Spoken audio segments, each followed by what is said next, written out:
Now things are really escalating, and look at how they're all coming out of the woodwork, even though Merz called for restraint again today. He really wants to keep Lars Klingbeil. And what does the CDU do? The CDU is shouting it from the rooftops. They've had it up to here, not just with their own chancellor, but also with Lars Klingbeil. And this constant redistribution, I have to tell you, the day couldn't get any better. The weekend couldn't get any better. Now they're showing their true colors, what's really going on in Berlin right now, and that the next budget is already on the verge of collapsing again. I've summarized all of this and much more for you today in the evening interview, which, by the way, is coming quite late. But at that point, you can't really keep up with everything anymore. The coalition partners' constant grumbling at and about each other has gotten louder and louder and has nearly reached full escalation. And if you want to support this channel, I would really appreciate a like and a subscription. And yes, 339 days in office. 339 days of not getting anything done. 339 days of being promised that there would be reforms. 339 days, nothing has been achieved. Really, absolutely nothing at all. And now all of a sudden it bursts out. And it's not just Katharina Reiche, I have another one as well. I've brought someone along who also thinks that it's just not appropriate anymore and that this government really needs to be ended as soon as possible. Because we have no time, no money, and no patience left for socialism here in Germany. And we have to say that very clearly. We're now experiencing something that has been with us for months, especially after the elections in Baden-Württemberg and Rhineland-Palatinate. After the double debacle for the SPD, the party is fighting for its political survival. Because that's always been the case. The core competence of the Social Democrats is redistribution and new taxes, tax increases. The CDU-CSU bloc is fighting for credibility.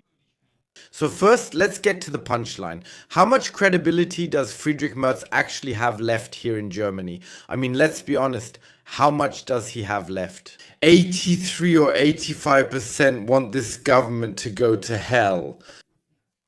I don't know if you feel the same way. I wonder who would comment here that they don't want this government to go to hell. But all right, let's leave that aside. So, credibility. I think the CDU has rejected and abandoned that for a very, very long time. However, when it comes to this redistribution, even those with low incomes are already fed up with it. Why are voters leaving the SPD in droves? Well, let me show him to you very briefly.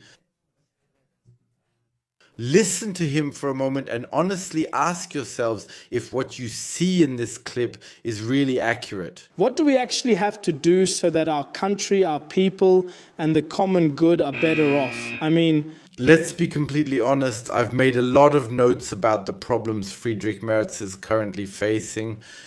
And now he has to make sure his ministers calm down. By the way, I would say he's already lost his temper. He has become really aggressive, according to what Bild reported today, because they have already spoken with people close to Merz. However, the problems that Friedrich Merz is currently facing are so incredibly complex. Let me read this to you briefly. Fuel shortages are threatening European airports within weeks. Defense stocks are absolutely under pressure. They're also dropping significantly. The US is now stating that US-Israeli attacks probably did not hit the nuclear facility. And the US is now considering new strikes against Iran. That means, I would say, of course, the peace negotiations are off the table again. Public transportation cannot accommodate passengers. That means there aren't enough buses because people suddenly want to switch to buses. So, public transportation is no longer able to transport people at all. The price of fuel has gone down a bit today for the second day in a row. So once again, we have to say, okay, that plays into his hands a little bit more. And last but not least, plans for a higher commuter allowance are suddenly facing widespread criticism because people aren't really getting any relief right now. They can't take the buses to work. I mean, the Chancellor is stressed out up to here. And now they're slamming the file folders on the table at each other. And they just don't feel like working together anymore. At the moment, unfortunately, the public is only being shown where the political differences lie between the coalition partners. Now we're eagerly waiting to see what they have in common. Well, who came up with that? I mean, hey, he used to be a politician focused on domestic policy. Wolfgang Bosbach was one of the CDU's leading figures for such a long time. He doesn't even know anymore where the common ground is. Otherwise, for example, like Jens Spahn always does, or like Hoffmann always does, he would have listed, yes, but these are the commonalities, and these are the commonalities, and these are the commonalities. Manuida Schwesig is now demanding immediately, really immediately, a press conference of the state premiers where they stand together and discuss the common ground, how they can solve this energy crisis. However, what's important here is only the state premiers who are currently campaigning are still involved. All the others are staying out of it when it comes to fuel costs. And the citizens out there, they're starting to notice that, of course.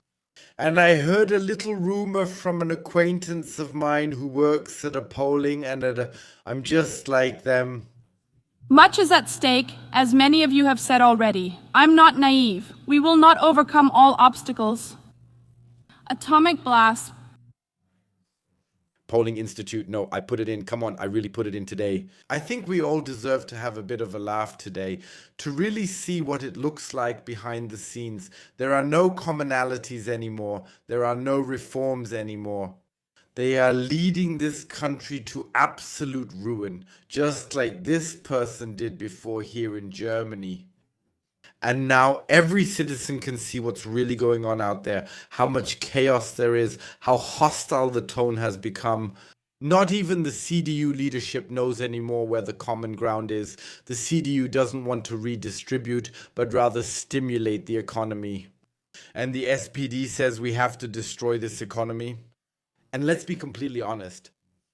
We have only ever achieved prosperity when we truly stuck together, and no, much is not at stake. That's pretty clear. But there's only something at stake if you really want to make something happen in this country. If you're really eager to go full throttle, that's what I'm doing again now. Spring break is over, 3 videos, my kids are back in school. And now the last clip for today. He told business leaders and unions that he once again advocated for the windfall tax.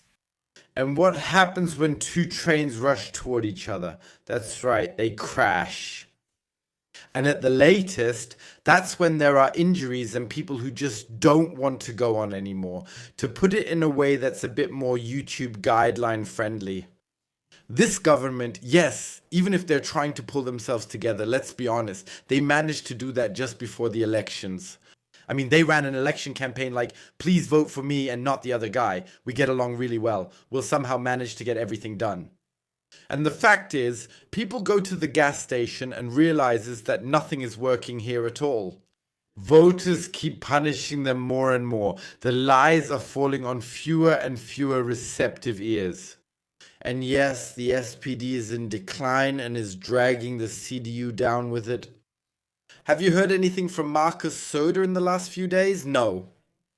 That might be because he's the second most popular politician here in Germany across the board, and he would like to keep it that way. Not that his position is now also in danger, and someone from the CDU and CSU has to keep an eye on things at some point. All the others are no longer able to do that. And in the end, there has to be someone, a hopeless opportunist, who at least keeps the CDU together later on. Because what happened today and yesterday, I've been reporting on this for a long time, was really just the trigger for you out there to realize that things are falling apart in there. Otherwise, people wouldn't be freaking out like this. One person is demanding something the Chancellor has already blocked. And the other? Yeah, she tells him again very clearly that he's crazy.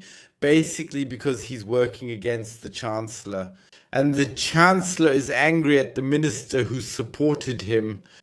Sounds confusing, but that's exactly what's going on here. They are absolutely at a loss. They are completely without hope. And they know that this government won't last 4 years, and soon we'll have snap elections. We'll be seeing snap elections. When? Probably the Greens will have to join the government in order to form a stable government anywhere at all without the AfD. The smartest thing the CDU could do now would be to form a minority government and open up the channels.